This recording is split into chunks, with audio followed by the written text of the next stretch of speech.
ఇప్పుడు election code ఉందని మేము ఇవ్వలేకపోయినాం. ఆఫ్టర్ ఎలక్షన్ తర్వాత మీరు పేరు మీద ఇచ్చారు. మేము ఇచ్చినాం అని చెప్తున్నారు. ఆ సేఫ్టీ మేపులు ఇచ్చే రోజు ముఖ్యమంత్రి గారు ఈ సంవత్సర కాలంలో, ఈ గవర్నమెంట్ వచ్చిన కాలంలో పాత బకాయిలు మేము ఒకటే రోజు 12 కోట్లు ఇచ్చినాం, మొత్తం క్లియర్ చేసినాం. ఈ సంవత్సర కాలంలో చనిపోయినటువంటి కార్మికులకు ఇచ్చేటువంటి 500 కోట్లు ఇదే రోజు విడుదల చేస్తామన్నారు. ఈ రోజుకి అవి 8 కోట్లైనవి. ఒక్క రూపాయి విడుదల చేయలేదు. చెట్ల మీద నిలబెట్టి గంటలు నిలబెట్టి కింద నుంచి అపహాస్యం చేస్తూ మాట్లాడినరు. సెల్ఫ్ రెస్పెక్ట్ దెబ్బతినేటట్లు అయినా కూడా మేము మాట్లాడలేదు. సరే ఏమో చేస్తాడు గౌడ్లకని చేస్తారు కదా అని చెప్పేసి 5-10 సంవత్సరాల్లో మేము మూసేసిన దుకాణం, హైదరాబాద్లో మూసేసిన దుకాణాలు మేము తెరిపిస్తే ఇవాళ మీరు కాలు పెట్టగానే హైదరాబాద్ దుకాణాలన్నీ కూడా బంద్ చేసేసింది. చాలా దుకాణాలు బంద్ చేస్తూ ఉన్నారు. కొత్తగా మీరు మంత్రి గారు స్టే ఇచ్చి వాళ్ళకు స్వేచ్ఛగా నడుపుకున్నట్టు ఏర్పాటు చేయొచ్చు. కానీ లైసెన్స్ లేదు బిడ్డ అని లొల్లి చేస్తే బంద్ చేస్తామని రీతిలో భయం చేతిలో పెట్టుకునేటట్లు వాళ్ళను హైదరాబాద్లోనే 70 మంది జైల్లోకి పంపారు. వివిధ జిల్లాలో జైల్లోకి పంపారు. దాదాపు 400-500 పైన కేసులేని క్రిమినల్ కేసులు పెట్టిరు, జైళ్ళలో పెట్టిరు. నార్కోటిక్ డ్రగ్స్ పేరు మీద ఇక్కడ కామారెడ్డిలో 3rd డిగ్రీ ఉపయోగించారు, నిజామాబాద్లో 3rd డిగ్రీ ఉపయోగించారు.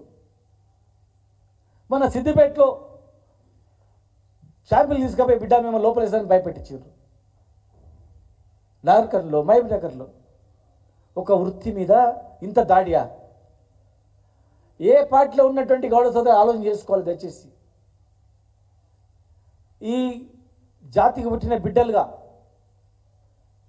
ఇవాళ సంవత్సర కాలంలో ఈ జాతికి చేసింది ఏంది? మరి చేయాల్సిన బాధ్యత అందరిపైన, మీ పైన ఉంది కదా, చేపియాల. మేము ఇన్ని జీవోలు ఇచ్చాం.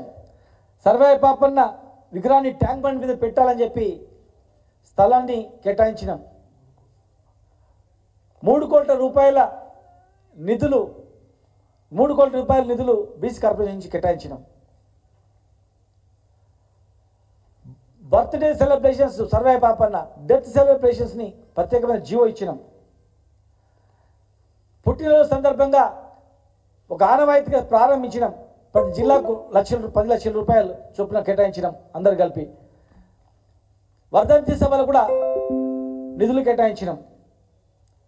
నీరా పాలసీ తీసుకొచ్చినాం. దేశంలో ఎక్కడ లేనట్టు నీరా పాలసీ తెచ్చినాం. ఈ కులస్తులు అమ్మాల గీయాలంటని చెప్పేసి హైదరాబాద్లో నీరా కేంద్రాన్ని ఏర్పాటు చేసినాం. నందనంలో బిల్డింగ్ కంప్లీట్ అయింది, దాన్ని ప్రారంభిస్తలేదు. బై ప్రోడక్ట్స్, బెల్లము, తర్వాత తేనె వంటి తయారు చేయడానికి, చాక్లెట్లు తయారు చేయడానికి బై ప్రోడక్ట్స్కు అక్కడ యూనిట్ తయారు చేస్తాం. మేము బిల్డింగ్ కట్టి అన్ని మిషన్స్ వచ్చినాయి, ప్రారంభిస్తలేరు. శ్రీగొండలో, చారుగొండలో, సర్వేల్లో, మెదక్ జిల్లాల్లో, ప్రతి జిల్లా కేంద్రంలో హైదరాబాద్ నడిగడ్డన 10-20 కోట్లతో నీరా కేంద్రాన్ని ఏర్పాటు చేస్తాం. ప్రతి జిల్లా కేంద్రంలో అలాంటి నీరా కేంద్రం ఏర్పాటు చేసి నీరా కార్పొరేషన్ కూడా ఏర్పాటు చేయాలని చెప్పి మేము అనుకున్నాం. అది ఎంత ఉందో అంతే ఉంది. ఆత్మగౌరవ భవనం సర్దార్ సర్వయ్య పాపన్న పేరు మీద 500 కోట్ల విలువైన భూమి ఇచ్చినాం. 5 కోట్ల విడుదల చేసినాం. కాంట్రాక్టర్ తిరుగుతూ ఉన్నాడు. మరి అది ప్రారంభించాల్సిన అవసరం ఉంది. ఈ భారతదేశంలో ఎక్కడ లేనటువంటి జియో ఇది వైన్ షాప్లో 15% రిజర్వేషన్. మేము 15% ఇస్తే కాంగ్రెస్ గవర్నమెంట్ 20% అన్నది. మేము అధికారంలోకి వస్తే మేము 30% అని కూడా అన్నాం. మిమ్మల్ని నమ్మి ఓటేశారు. మరి రేపు డిసెంబర్, వచ్చే డిసెంబర్లో, ఈ నెక్స్ట్ డిసెంబర్లో మళ్ళీ పెంచేది ఉంటుంది కనుక మరి వీటితో పాటు బార్ షాప్లలో కూడా రిజర్వేషన్ ఇవ్వాలని చెప్పి ఉంది. మీరు ఫైల్ చూడండి, దాన్ని కూడా అమలు చేయాలి. ఈరోజు కల్తీ అన్నీ చాలా దానిలో అవుతున్నాయి. పాలు ఒక ఎగ్జాంపుల్గా చెప్పినాను. పాలలో కల్తీ అవుతుంది, తర్వాత మిరపపొడిలో కల్తీ అవుతుంది, పసుపులో మెటానిల్ ఎల్లో అని చెప్పి క్యాన్సర్ వచ్చేటువంటి కారకమైనటువంటి పదార్థాన్ని కలుపుతున్నారు. బియ్యం పిండిలో అది కలిపి మెటానిల్ ఎల్లో కలిపి పసుపు తయారు చేస్తూ ఉన్నారు.